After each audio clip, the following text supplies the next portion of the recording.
Hello guys, welcome back to my YouTube channel. जैसा कि आप सभी लोग जानते हैं कि क्लास 10th का हिंदी का एग्ज़ाम पेपर आने ही वाला है। Only 1 day is left. आप लोगों के पास केवल एक दिन बचा हुआ है। अब आप लोग ये सोच रहे होंगे कि एक दिन में हम अच्छे मार्क्स कैसे लाएं। It is possible. Nothing is possible in this world. It is possible because Hindi is a easy subject. Hindi में तो आसानी से आप लोग 80 आउट ऑफ 80 ला सकते हो विदाउट एनी टेंशन। ठीक है जी। टेंशन फ्री होके जो जो टिप्स मैं बता रही हूँ, जो जो बातें मैं आप लोगों को बता रही हूँ, इनको सबको फॉलो कर लो। क्योंकि अगर अब इस टाइम पे आप लोगों ने ये बातें फॉलो कर ली ना, डेफिनेटली 80 आउट ऑफ 80 आप लोगों के आने वाले हैं। आप लोग पेपर दे के आने के बाद कमेंट बॉक्स में कमेंट करने वाले हो, दीदी जैसा आपने बोला था ऐसा ही बिल्कुल हमारे साथ हुआ है और हमारा पेपर बहुत अच्छा गया है। ठीक है, तो अब स्टार्ट करते हैं। जैसे आप लोगों का हिंदी का एग्जाम है, पहले हम समझते हैं कि हमारा कितने मार्क्स का कहाँ से कंटेंट उठ के आ रहा है और हमें कितने मार्क्स का एफर्ट किस चीज़ के लिए हमें करना है अपनी बुक के ऊपर। ठीक है जी। जो हमारे गद्यांश और पद्यांश है वो 10 मार्क्स के आ रहे हैं, तो इनकी प्रैक्टिस अगर आप लोग करना चाहें, मैंने सब चीज़ें डिटेल में लिखी हुई हैं। आप लोग 10 आउट ऑफ 80 आउट ऑफ 80 लाने से कोई भी नहीं रोक सकता आपको। ठीक है जी। एक दिन की प्रैक्टिस से भी आप लोग हिंदी में टॉप कर सकते हो, इस बात की गारंटी है। देखो, गद्यांश और पद्यांश 10 मार्क के आने वाले। Practice 1-3 from old CBSE sample paper. अब आप लोग क्या करोगे कि आप लोगों के पास नेट से देख लो कहीं पे, अगर आप लोगों के पास ओल्ड पेपर पड़े हुए हैं तो आप लोग 2 या 3 की प्रैक्टिस कर लो। आप लोगों को आइडिया हो जाएगा कि किस वे से हमें आंसर करने। 2 या 3 प्रैक्टिस कर लो, 10 नंबर पक्के, पूरे बिल्कुल पक्के। जिसको बोलते हैं ना बिल्कुल एक भी नंबर नहीं चूकेगा, वैसा नहीं चूकने वाला। क्योंकि अगर आप लोग प्रैक्टिस कर लेंगे तो आप लोगों को आइडिया हो जाएगा कि किस तरीके के वो सीबीएसई हमसे पूछ सकता है। सेकंड पॉइंट, व्याकरण हमारा 16 मार्क्स का आ रहा है। लेखन हमारा 20 मार्क्स का आ रहा है। क्षितिज एंड कृतिका 26 मार्क्स की क्षितिज आ रही है, 8 मार्क्स की कृतिका आ रही है। अब आओ व्याकरण पे। व्याकरण में सब ईच टॉपिक कंटेन 4 मार्क्स। वाच्य हमारे 4 मार्क्स के हैं, पद परिचय 4 मार्क्स के हैं, अलंकार 4 मार्क्स के, व्याकरणिक भेद भी 4 मार्क्स के हैं। तो क्या करना है, इन सबको हमें रिवाइज करना है। ये सब आप लोग जानते हैं कि सारे के सारे हमारे एमसीक्यू पैटर्न में आने वाले हैं, तो ये भी हमारा थोड़ा ईजी हो जाएगा। लेकिन इजी तो इसलिए नहीं होगा, इजी भी होगा और थोड़ा हार्ड भी होगा, क्योंकि अगर हम ऑप्शन चूज करते हैं तो 2 ऑप्शन तो बिल्कुल हम बोल देंगे कि गलत है, बिल्कुल ही रॉन्ग है। लेकिन जो अलग 2 होते हैं उनमें लगता है कि ये वाला हमारा राइट हो सकता है, ये वाला हो सकता है। तो 2 के बीच में जो टेंशन होती है ना, वो उसको क्लियर करना है। आप लोगों को क्या करना है, रिवाइज ऑल टॉपिक्स। पहले तो आप लोगों को इन्हें सभी रिवाइज करना है कि किस टॉपिक में हमारे कौन से पार्ट्स हैं, क्या किस टॉपिक में किस वे से हमें समझना है। पहले आप लोगों को ये सब कुछ समझना है। एक वीडियो देख लेना, अगर आप लोग जिन भी यूट्यूब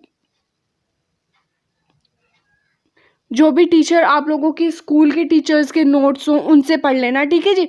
उनसे पढ़ने के बाद आप लोग इनको फिर क्या करना है, आप लोग सेम वही प्रोसेस अपने 10-20 क्वेश्चन सॉल्व कर लेना है इससे रिलेटेड। ये भी आप लोगों के 16 मार्क्स एकदम पक्के हो जाएंगे। तो दोनों के लिए आप लोग फिलहाल क्या करेंगे, अपने सैम्पल पेपर बोल रही हूँ, जो हमारे old CBSE board exam paper आए हुए हैं, जो क्वेश्चन एग्जाम में आए हुए हैं, उनको करके देख लेना। इससे आप लोगों को आइडिया हो जाएगा कि सीबीएसई किस तरीके से क्वेश्चन पूछती है। फिर लेखन में कोई डाउट नहीं है, कोई भी डाउट नहीं। अगर आप लोगों को फॉर्मेट आता है ना, पत्र आएंगे, संवाद लेखन, अनुच्छेद, ईमेल। पत्र हमारे औपचारिक अनौपचारिक दोनों आएंगे। संवाद लेखन और विज्ञापन में चॉइस आएगी। अनुच्छेद आप लोगों को करना पड़ेगा। ईमेल आएगी, वो कंप्लीट वे से करनी है। ठीक है जी। तो पत्र हमारा 5 मार्क्स का आएगा। अगर आप लोगों को ज़्यादा कुछ भी नहीं आता पत्र में, अगर आप लोगों ने फॉर्मेट भी उसका अच्छे से कर लिया ना, फॉर्मेट के ऊपर ही 1 नंबर होता है, पूरा 1 मार्क होता है फॉर्मेट का। फॉर्मेट ठीक बनाया, बाकी सब कुछ भी आप लोग लिख दोगे। अगर आप लोगों के दोनों औपचारिक अनौपचारिक पत्र में से जोन से भी अच्छे हों वो वाले प्रिपेयर करना। ठीक है जी। दोनों में चॉइस आती है, एक अच्छे से कर लेना। संवाद लेखन वेरी इजी टॉपिक। अनुच्छेद वेरी इजी। क्या करना है, सिर्फ इनमें क्या होता है कि आप लोग हिंदी में तो अपने पास से कितना कुछ लिख सकते हो, लेकिन आप लोगों को ये है कि सटीक बातें लिखनी है। ठीक है जी। ईमेल का भी फॉर्मेट देख लेना। तो आप लोगों को क्या करना है, इन सब का पहले तो फॉर्मेट क्लियर करना है, फिर उसके बाद इनसे रिलेटेड एक एक क्वेश्चन सॉल्व कर लेना। That's all. अब आते हैं क्षितिज पे। क्षितिज में काव्यखंड और गद्यखंड में, काव्यखंड में से भी आने वाला है हमारा, गद्यखंड में से भी। तो हमारी कृतिका दोनों बुक में से इंपॉर्टेंट बुक कौन सी हुई, क्षितिज हुई। अगर किसी बच्चे ने क्षितिज कर ली और कृतिका रहेगी। कृतिका के चैप्टर की आप लोग स्टोरी तो सुन ही लेते हो जब आप लोगों की स्कूल टीचर पढ़ाती हैं, तो आप लोग इसको तो बनाकर भी लिख सकते हो, उसमें आप लोग को कोई डाउट नहीं है। एक बार बस कृतिका के तो चैप्टर की समरी सुन लो, क्योंकि सिर्फ 3 क्वेश्चन आप लोगों को अटैम्प्ट करने हैं, सॉरी 3 में से 2 अटैम्प्ट करने हैं, 2 अटैम्प्ट कर रहे हैं। ईच क्वेश्चन कंटेन 4 मार्क्स, तो 8 मार्क्स का इजीली हो जाएगा। अगर आप लोगों ने समरी अच्छे से सुन ली है चैप्टर की, तो आप लोगों के 8 मार्क के पक्के हो जाएंगे। तो क्षितिज के ऊपर आप लोगों को थोड़ा वर्क करना पड़ेगा, ठीक है जी।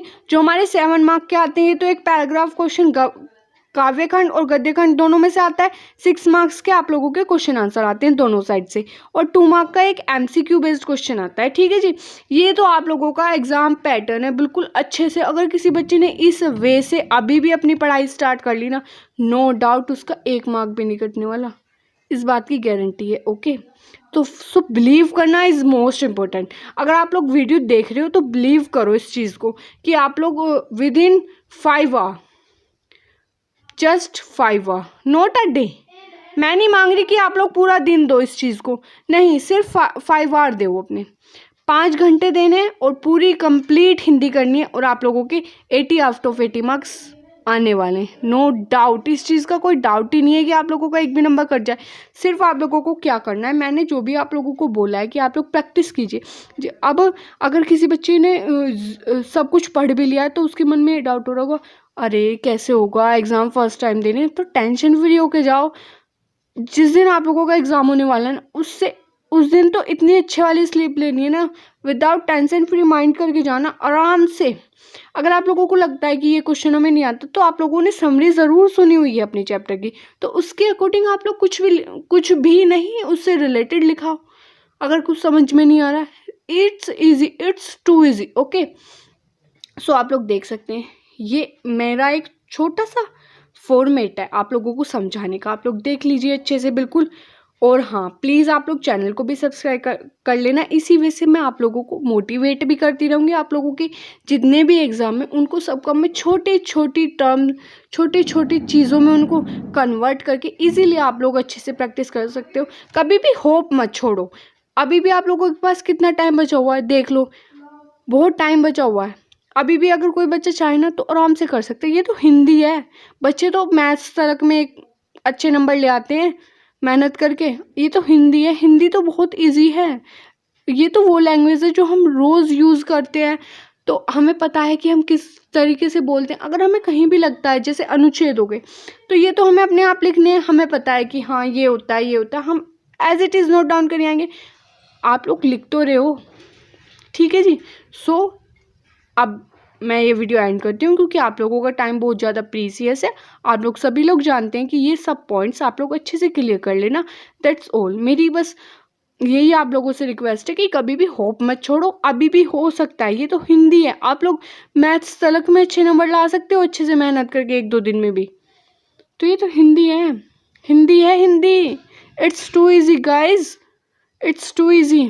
इंग्लिश, हिंदी, इनमें सिर्फ बच्चों के नंबर पता है कहाँ कटते हैं, मेन पॉइंट गद्यांश और पद्यांश पे नंबर कटते हैं, और कहीं भी नंबर नहीं कटते। अगर फॉर्मेट अच्छे से आप लोगों को आते हैं और ये सब कुछ चीज़ें आप लोगों के एक पॉइंट क्लियर है ना, तो कहीं कोई नंबर नहीं कटने वाला। गद्यांश और पद्यांश की प्रैक्टिस कर लेना, okay. Okay guys, bye bye friends. Please like, share and subscribe my channel. इस चैनल को ज़रूर सब्सक्राइब कर लेना guys, it's a request. Okay, bye bye friends.